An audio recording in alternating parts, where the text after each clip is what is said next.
എല്ലാവർക്കും നമസ്കാരം. പുതിയൊരു വീഡിയോയിലേക്ക് സ്വാഗതം. 2026 നടക്കാൻ പോകുന്ന കേരള നിയമസഭാ ഇലക്ഷൻ ഇനി മാസങ്ങൾ മാത്രമേ ബാക്കിയുള്ളൂ. അപ്പോൾ കേരളത്തിലെ പ്രധാനപ്പെട്ട 3 മുന്നണികളും അവിടെ രാഷ്ട്രീയ സംവിധാനം ശക്തിപ്പെടുത്തുന്നതിന് വേണ്ടിയിട്ടും സംഘടനാ സംവിധാനം ശക്തിപ്പെടുത്തുന്നതിന് വേണ്ടിയിട്ട് ഇപ്പോൾ സമയം ചെലവഴിച്ചുകൊണ്ടിരിക്കുകയാണ്. ഇത് BJP തന്നെ കഴിഞ്ഞ ദിവസം അവരുടെ കോർ കമ്മിറ്റി രൂപീകരിച്ചു. അപ്പോൾ രാജീവ് ചന്ദ്രശേഖരന്റെ നേതൃത്വത്തിലുള്ള NDA സഖ്യം ഇതിനെ നേരിടാൻ, തെരഞ്ഞെടുപ്പിനെ നേരിടാൻ തയ്യാറായി എന്നർത്ഥം. അപ്പോൾ ഇവിടെ ഉയരുന്ന പ്രധാനപ്പെട്ട ചോദ്യം, ആര് ഭരണത്തിൽ വരും? എന്തായാലും BJPക്ക് കേരളത്തിൽ ഒറ്റയ്ക്ക് അധികാരത്തിൽ വരാൻ പറ്റില്ല. കൂടിപ്പോയാൽ 10-15 സീറ്റ് പിടിച്ചാലായി. അങ്ങനെ വന്നാൽ തന്നെ കേരള രാഷ്ട്രീയം തകിടം മറിയുന്നുള്ള കാര്യം വേറെയുണ്ട്. അതവിടെ ഇരിക്കട്ടെ. അപ്പോൾ UDF ഇപ്പോൾ വിചാരിക്കുന്നത്, അതായത് കോൺഗ്രസ് നയിക്കുന്ന UDF ഇപ്പോൾ വിചാരിക്കുന്നത് അവർ അധികാരത്തിൽ വരും. കഴിഞ്ഞ 10 വർഷമായിട്ട് പിണറായി വിജയൻ ഇവിടെ ഭരിച്ചുകൊണ്ടിരിക്കുകയാണ്.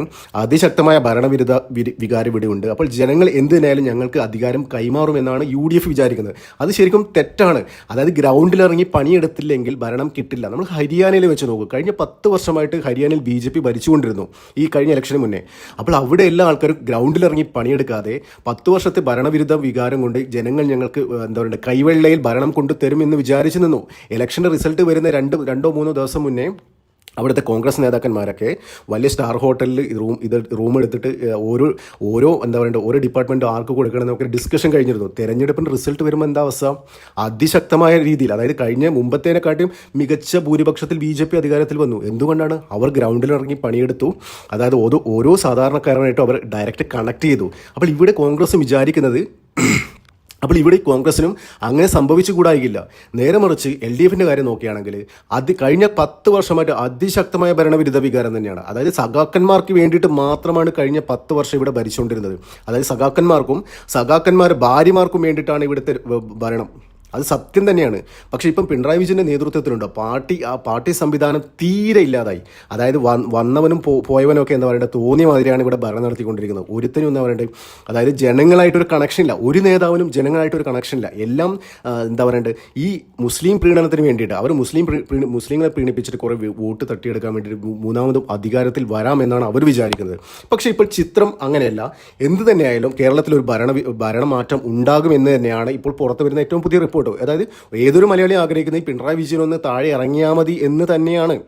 അപ്പോൾ ഇവിടെ ഉയരുന്ന മറ്റൊരു ചോദ്യം, അതായത് 41 വാഹനങ്ങളുടെ അകമ്പടിയോടുകൂടി രാജാതിരാജനായി വിലസി നടക്കുന്ന പിണറായി വിജയന് ഒരു സുപ്രഭാതത്തിൽ ഭരണം നഷ്ടപ്പെട്ട് കഴിഞ്ഞാൽ ഒരു സാധാരണക്കാരനെ പോലെ എന്താ പറയുക ജനങ്ങൾക്കിടയിൽ ഇറങ്ങേണ്ടി വരും. അപ്പോൾ ഇതൊന്നും പുള്ളിക്ക് എന്താ പറയുക പുള്ളിക്ക് താങ്ങാൻ പറ്റുന്നതിലപ്പുറമായിരിക്കും. നമ്മളുടെ ഒരുപാട് കാര്യങ്ങൾ ഈ പിണറായി വിജയൻ ഭയങ്കര അസഹിഷ്ണുത ഉള്ള ഒരാളാണ്. അതായത് മുമ്പ് ഒരു പയ്യൻ വന്ന് സെൽഫി എടുക്കാൻ നോക്കില്ല. അപ്പോൾ സെൽഫി എടുക്കാൻ നോക്കുമ്പോൾ പോലും ഒരു ചെറുക്കനെ, ഏകദേശം ഒരു 10-20-22 വയസ്സുള്ള ചെറുക്കനായിരുന്നു, ആ ചെറുക്കനെ പിടിച്ചു ഉന്തി അങ്ങ് മാറ്റി സെൽഫി എടുക്കുമ്പോൾ.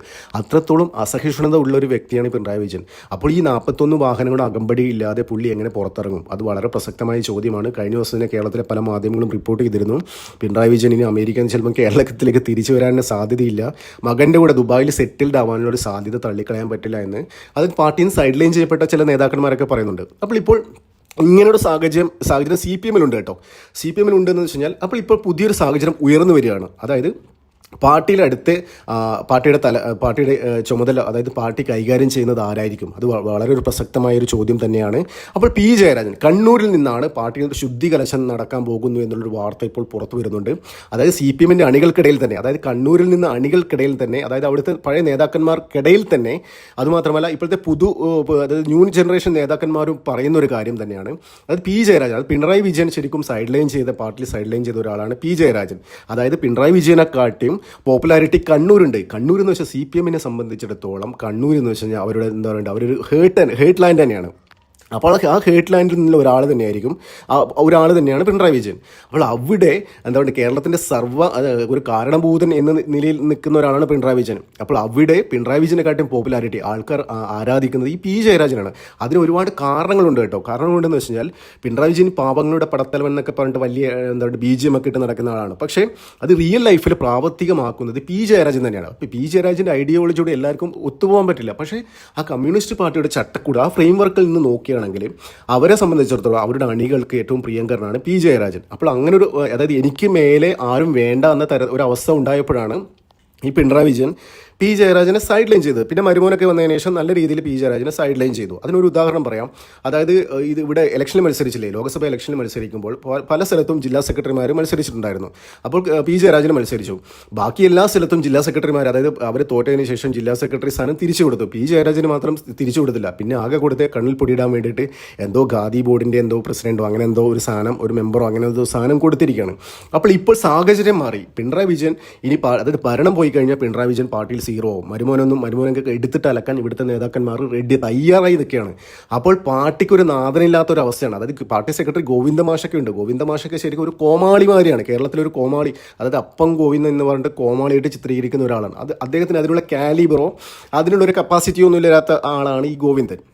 അപ്പോൾ ഇവിടെ അണികൾ ആഗ്രഹിക്കുന്നത് പാർട്ടി നന്നാവണമെങ്കിൽ അതൊക്കെ ഇനി ഭരണം പോകണം, പാർട്ടിയുടെ തലപ്പത്തേക്ക് അതിശക്തനായ ഒരു നേതാവ് തന്നെ വരണം. ഇപ്പോൾ നോക്കുകയാണെങ്കിൽ അണികൾക്ക് കണ്ണൂരിൽ നിന്ന് തന്നെ പി ജയരാജൻ പാർട്ടിയുടെ തലപ്പത്തേക്ക് വരണം എന്നാണ് അണികൾ പോലും ആഗ്രഹിക്കുന്നത്. അപ്പോൾ അതിന് വേണ്ടിയിട്ടുള്ള സോഷ്യൽ മീഡിയ വർക്കുകളും PR വർക്കുകളൊക്കെ ഓൾറെഡി സ്റ്റാർട്ട് ചെയ്തു. അതിനൊരു ഉദാഹരണം ഞാൻ പറഞ്ഞുതരാം.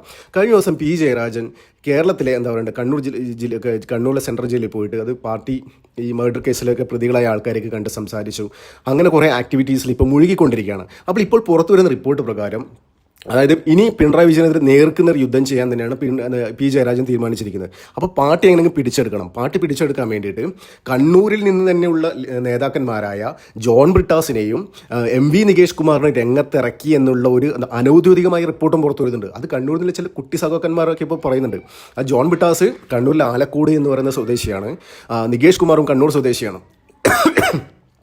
അപ്പോൾ നികേഷ് കുമാർ ഇപ്പോൾ റിപ്പോർട്ടർ TV ഒക്കെ വിട്ടിട്ട് കണ്ണൂരിലെ രാഷ്ട്രീയത്തിൽ സജീവമായിക്കൊണ്ടിരിക്കുകയാണ്. അപ്പോൾ അടുത്ത നിയമസഭാ ഇലക്ഷൻ കണ്ണൂരിൽ നിന്ന് ഉറപ്പായി മത്സരിക്കുമെന്നാണ് ഇപ്പോൾ പുറത്തു വരുന്ന റിപ്പോർട്ട്. അപ്പോൾ ദേശീയ രാഷ്ട്രീയത്തിലെ അതായത് ആ ഒരു അനുഭവ പരിചയം ജോൺ ബ്രിട്ടാസിനുണ്ട്. അതൊക്കെ ഉപയോഗിച്ച് ജോൺ ബ്രിട്ടാസിനും ബേസിക്കലി പിണറായി വിജയനോടും മുഹമ്മദ് റിയാസിനോടും ഒരു ചെറിയ കലിപ്പുണ്ട്. നേരത്തെ ഇവർ തമ്മിൽ നല്ല കണക്ഷൻ ആയിരുന്നു. പക്ഷേ അതിനുശേഷം അവർ തമ്മിൽ തെറ്റി. മുഹമ്മദ് റിയാസായിട്ട് നന്നായിട്ട് തെറ്റി. അതായത് കൈരളി TVയുടെ ഒരു ഓഹരിയുമായി ബന്ധപ്പെട്ട് പിന്നെ മമ്മൂട്ടിയുടെ സൈഡ് ലൈൻ ചെയ്യപ്പെട്ട ഒരു വിഷയമൊക്കെ കുറച്ച് നാൾ മുന്നേ വിവാദമായില്ലേ. അപ്പോൾ അതൊക്കെ റിയാസ് ചോദ്യം ചെയ്തു. അപ്പോൾ ആ ഒരു നീരസം ഉള്ളത് കൊണ്ടാണ് ഈ എന്താ പറയുക മാസപ്പടിയൊക്കെ പുറത്തുവിട്ടത് ഈ ജോൺ ബ്രിട്ടാസ് ആണെന്ന തരത്തിലുള്ള വാർത്തകളൊക്കെ ആ സമയത്ത് പുറത്തു വന്നിരുന്നു. അപ്പോൾ എന്തായാലും ഈ ജോൺ ബ്രിട്ടാസും പിണറായി വിജയനും മുഹമ്മദ് റിയാസൊക്കെ തെറ്റിയിരിക്കുകയാണ്.